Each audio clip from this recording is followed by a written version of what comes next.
जय श्री कृष्णा। आप सभी का हमारे YouTube चैनल पर स्वागत है। आज मैं भगवत गीता का अगले अध्याय का प्रवचन लेकर आई हूँ। जब मनुष्य जीवन के वास्तविक प्रयोजन को भूल जाता है तो भगवान कृष्ण विशेष रूप से उसी उद्देश्य की पूर्ण स्थापना के लिए अवतार लेते हैं।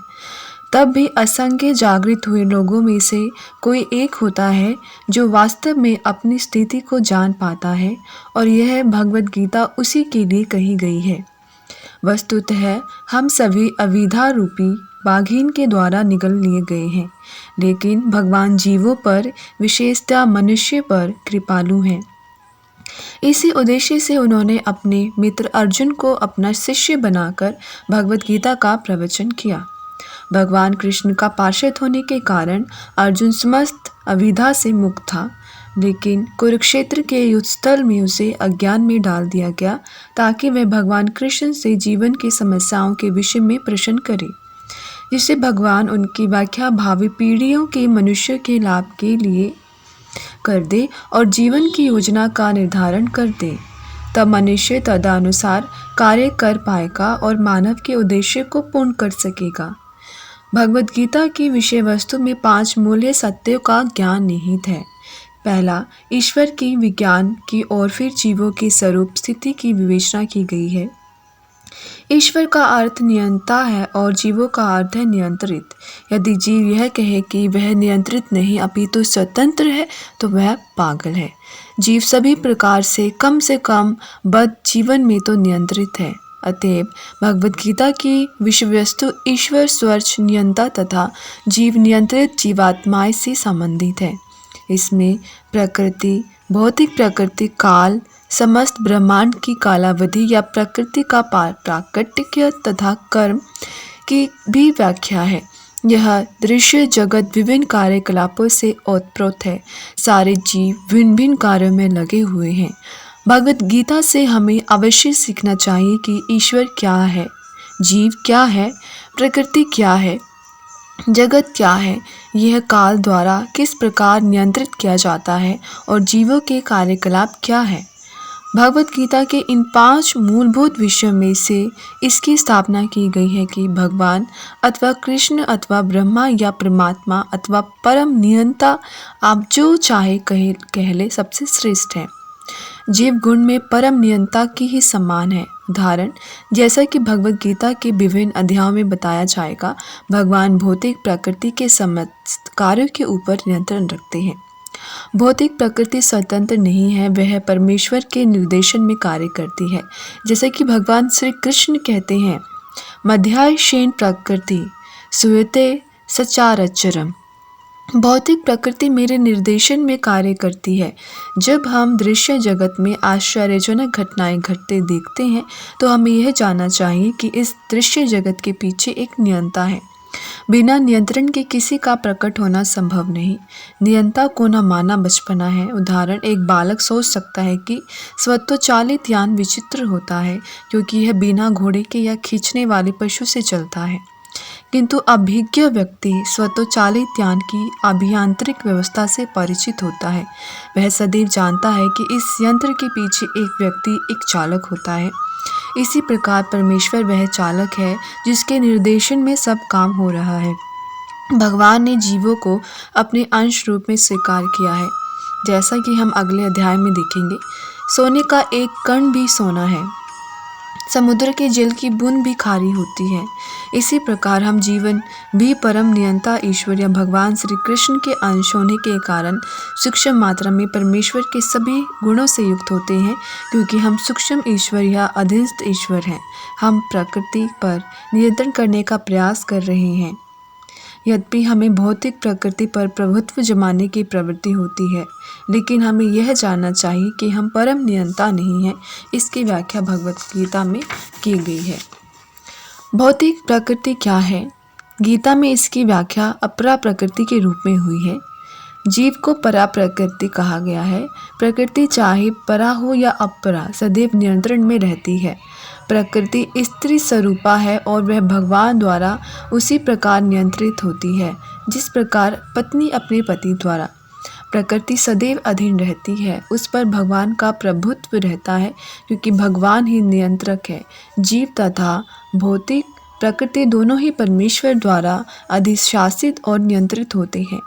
गीता के अनुसार यद्यपि सारे जीव परमेश्वर के अंश हैं, लेकिन वे प्रकृति ही मान जाते हैं। इसका स्पष्ट उल्लेख भगवद गीता के 7वें अध्याय में हुआ है। अप्रियामित सुतन्या प्रकृति विधि में पराम जीवभूता महाबाहो यंदे धारते जगत है। यह भौतिक प्रकृति मेरे अपरा प्रकृति है, लेकिन इससे भी परे दूसरी प्रकृति है, जीवभूताम अर्थात जीव है। भौतिक प्रकृति 3 गुणों से निर्मित है, सतोगुण, रजोगुण तथा तमोगुण। इन गुणों के ऊपर नित्य काल है और इन प्रकृति के गुणों तथा नित्य काल के नियंत्रण में व संयोग से अनेक कार्यकलाप होते हैं जो कर्म कहलाते हैं। ये कार्यकलाप अनादि काल से चले आ रहे हैं और हम सभी अपने कार्यकलाप के फलस्वरूप सुख या दुख भोग रहे हैं। उदाहरण, मान ले कि मैं व्यापारी हूँ और मैंने बुद्धि के बल पर कठोर श्रम किया है और बहुत संपत्ति संचित कर ली है, तब मैं संपत्ति के सुख का भोगता हूँ। किंतु यदि मान ले कि व्यापार में हानि से मेरा सब धन जाता रहा तो मैं दुखों का भोगता हो जाता हूँ। इस प्रकार जीवन के प्रत्येक क्षेत्र में हम अपने कर्म के फल का सुख भोगते हैं या उसका कष्ट उठाते हैं। यह कर्म कहलाता है। ईश्वर, जीव, प्रकृति, काल तथा कर्म, इन सब की व्याख्या भगवद गीता में हुई है। इन पांचों में से ईश्वर, जीव, प्रकृति तथा काल शाश्वत है। प्रकृति की अभिव्यक्ति अस्थायी हो सकती है, परंतु यह मिथ्या नहीं है। कोई दार्शनिक कहते हैं कि प्रकृति की अभिव्यक्ति मिथ्या है, लेकिन भागवत गीता या वैष्णवों के दर्शन के अनुसार ऐसा नहीं है। जगत की अभिव्यक्ति को मिथ्या नहीं माना जाता, इसे वास्तविक किंतु अस्थायी माना जाता है। यह उस बादल के सदृश है जो आकाश में घूमता रहता है, या वर्षा ऋतु के आगमन के समान है जो अन्न का पोषण करती है। जो ही वर्षा ऋतु समाप्त होती है और बादल चले जाते हैं, तो ही वर्षा द्वारा पोषित सारी फसल सूख जाती है। इसी प्रकार यह भौतिक अभिव्यक्ति एक निश्चित अंतराल में होती है, कुछ काल तक ठहरती है और फिर लुप्त हो जाती है। प्रकृति इस रूप में कार्यशील है, लेकिन यह चक्र निरंतर चलता रहता है, इसीलिए प्रकृति शाश्वत है, मिथ्या नहीं है। भगवान इसे मेरी प्रकृति कहते हैं। यह भौतिक प्रकृति अपरा प्रकृति परमेश्वर की भिन्न शक्ति है। इसी प्रकार जीव भी परमेश्वर की शक्ति है, किंतु वे विलग नहीं, अपितु भगवान से नित्य संबंध है। इस तरह भगवान, जीव, प्रकृति तथा काल ये सब परस्पर संबंधित है और सभी शाश्वत है, लेकिन दूसरी वस्तु कर्म शाश्वत नहीं है। हाँ, कर्म के प्रभाव अत्यंत पुरातन हो सकते हैं। हम अनादि काल से अपने शुभ अशुभ कर्म फलों को भोग रहे हैं, किंतु साथ ही हम अपने कर्मों के फल को बदल भी सकते हैं और यह परिवर्तन हमारे ज्ञान की पूर्णता पर निर्भर करता है। हम विविध प्रकार के कर्मों में व्यस्त रहते हैं। निस्संदेह हम ये नहीं जानते कि किस प्रकार के कर्म करने से हम कर्म फल से राहत प्राप्त कर सकते हैं, लेकिन भगवद गीता में इसका भी वर्णन हुआ है। ईश्वर अर्थात परम ईश्वर की स्थिति परम चेतना स्वरूप है। जीव भी ईश्वर के अंश होने के कारण चेतन है। जीव तथा भौतिक प्रकृति दोनों को प्रकृति बताया गया है, अर्थात वे परमेश्वर की शक्ति है, किंतु इन दोनों में से केवल जीव चेतन है, दूसरी प्रकृति चेतन नहीं है। यही अंतर है। इसलिए जीव प्रकृति परा या उत्कृष्ट कहलाती है, क्योंकि जीव भगवान जैसी चेतना से युक्त है, लेकिन भगवान की चेतना परम है और किसी को यह नहीं कहना चाहिए कि जीव भी परम चेतन है। जीव कभी भी, यहाँ तक कि अपनी सिद्ध अवस्था में भी परम चेतन नहीं हो सकता, और यह सिद्धांत भ्रामक है कि जीव परम चेतन हो सकता है। वह चेतन तो हो सकता है, लेकिन पूर्ण या परम चेतन नहीं। जीव तथा ईश्वर का अंतर भगवद गीता के 13वें अध्याय में बताया जाएगा। ईश्वर चेतन व चेतन है, जैसे कि जीव भी है, लेकिन जीव केवल अपने शरीर के प्रति सचेत रहता है, जबकि भगवान समस्त शरीर के प्रति सचेत रहते हैं, क्योंकि वे प्रत्येक जीव के हृदय में वास करते हैं। अतएव वे जीव विशेष की मानसिक गतिशीलता से परिचित रहते हैं।